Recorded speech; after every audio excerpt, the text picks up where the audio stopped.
অনেকদিন ধরে তোরে খুঁজতাছি, তুই ওয়ারেন্টের আসামি। আর এখন কাজ করো স্যার, আমরা বিস্তারিত বেশিতে ওয়ারেন্ট হয়েছি। আর তোর রাস্তাতে তুললে বান্ধব স্যার আমার একটা আপত্তি। ওক, তোর কি আপত্তি? এই যে দিঘিটা আছে না, হ্যাঁ, এটার মধ্যে একটা ডুব দিতাম স্যার। কোন তুই কোন চালাকে মরিস না হনি, আর তো চালাকে মরে যায় তেন আমার তো রশি আছে, বাইন্ধে দেন, এরপরে তুই ডুব দেবে, ঠিক আছে কি? আচ্ছা ঠিক আছে স্যার। রাখ, বাইন্ধে লুই।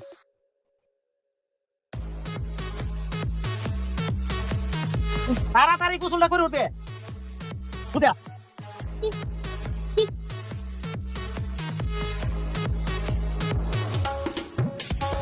এই অত দেরি তো দেরি উড়া বারান্দা ধরে থাইনে তো হবো রাখ। No, no, no, no.